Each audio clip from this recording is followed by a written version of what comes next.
Welcome to my channel.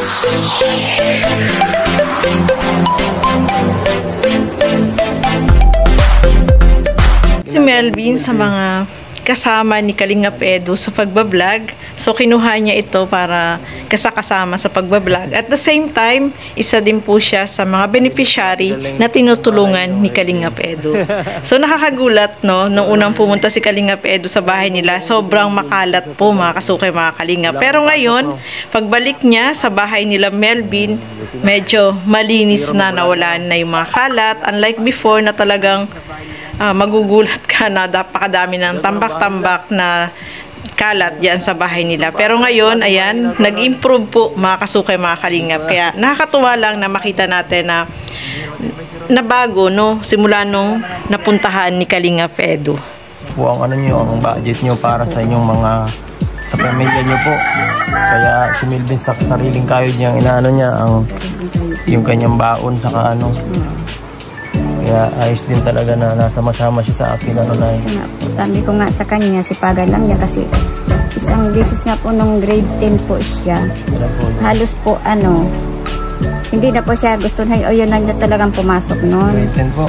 Bakit po? Kasi po, wala nga, minsan na absent na lang siya, walang baon, walang ano, panggastos, pamasahe. Tapos po, ano, medyo naglayas na po nga niya sa amin na nagsama na po yan kay Romel, nagtaka sa amin, makakabot po siya. Ay sabi namin hindi pa pwede kasi hindi pa siya ano nung pwede. Saka mahirap doon kasi po, katawanan ng trabaho doon. Ako, medyo di ka laki ng katawan niya, no? Baka madaganan to ng bato. Takot nga po nga kami, kaya tinanong namin, sabi niya nung graduation, mamamasaan daw ako. Ano daw ang trabaho ko? Ayaw ko naman mag-uling, mahirap. Sabi niya. Sabi ko, di, bahala siya. Nakiusap siya kay Romel na kung pwede daw ipasok sa'yo. Sabi ko, sige, kung tatanggapin ka. Yun, nang, ano nga, tuwa nga yung ama niya nung malaman na tinanggap mo kasi yun, ang tiwala naman kami na hindi kami takot na ano, kasi nga yung pagkabot ay talagang mahirap yun. Mas madali, mas okay yung trabaho sa akin kaysa sa iba. Salamat naman na.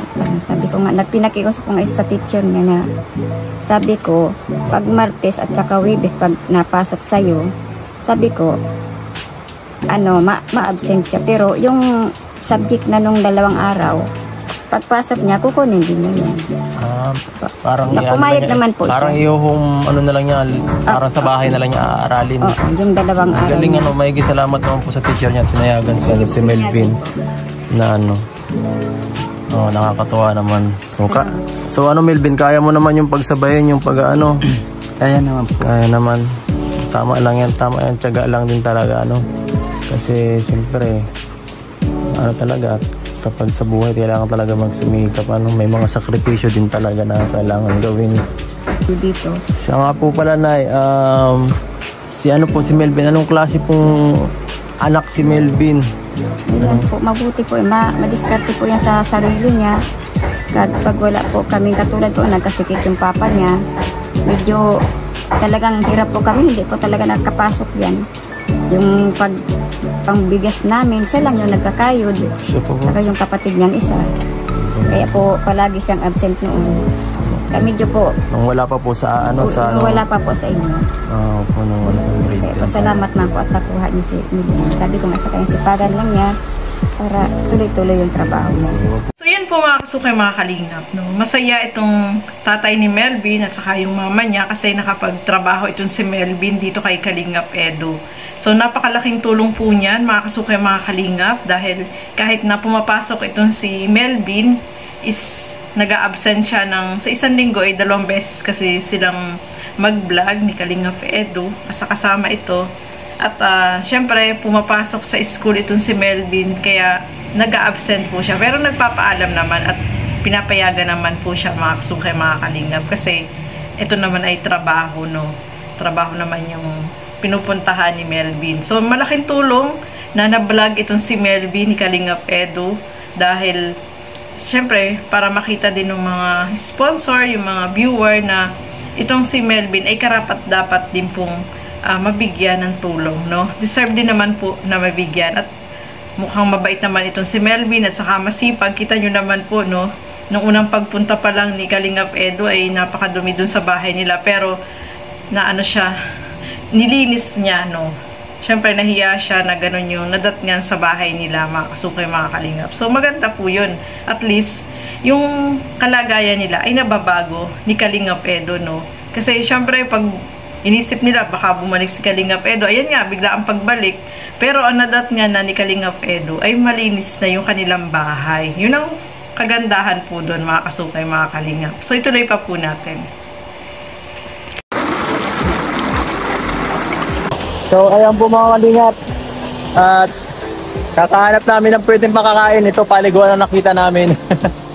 Paliguan na nakita namin. Teka lang.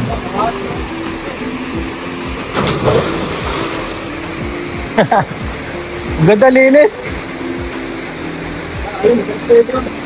Sinelas mo, mawala. Sinelas. Sinelas.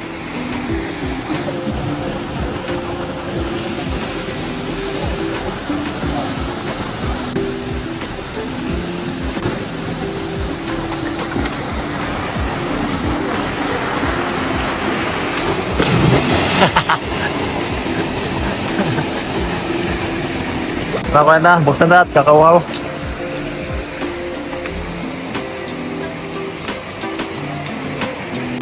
Tubig.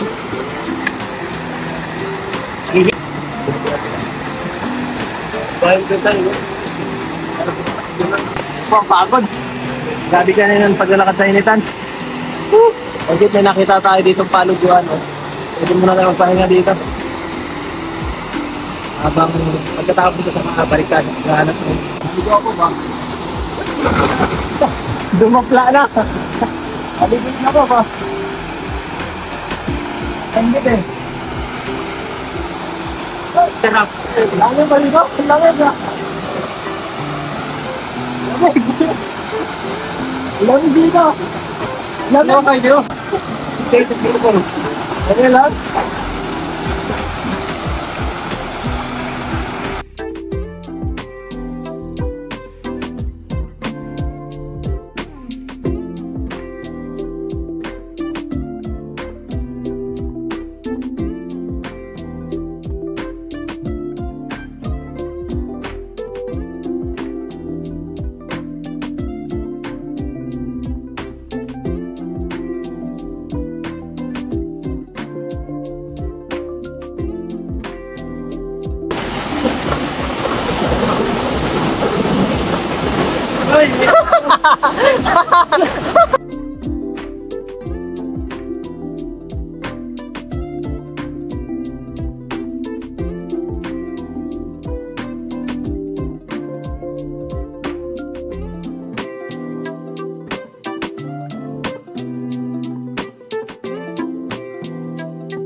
Lugar na napuntahan po nila Kalingap Edu, no?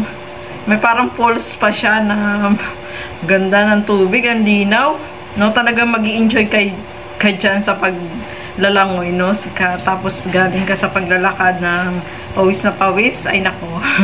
So ayan, napakaganda nung naglangoyan nila dyan, no? Mga kasukay, mga kalingap. Walang tao, malinis yung tubig, at ayan, nakakatuwa silang panoorin, di ba? So, nag-enjoy sila dyan, kahit tatlo lang po sila. Kasi, ang linis ng tubig, yun ang kagandahan po dyan ng mga kasukay, mga kalingap. So, ituloy pa po natin. So, yan po mga kasukay, mga kalingap, no? Malaking tulong po yan para sa kay Melvin at saka kay Romel, no? Mga kasukay, mga kalingap. Bakit lagi ko nakakalimutan to si Romel? Nalilimutan ko po yung pangalan niya, no?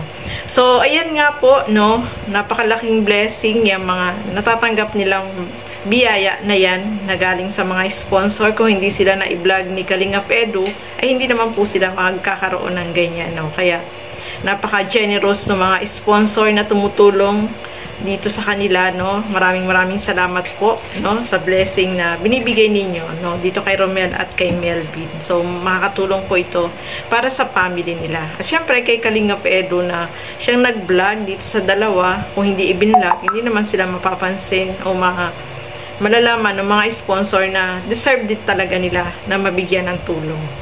So, ayan, maraming salamat po sa inyong panonood at lagi po nating suportahan Bal Santos Matubang, Kalingap Rob at Edna Vlogs.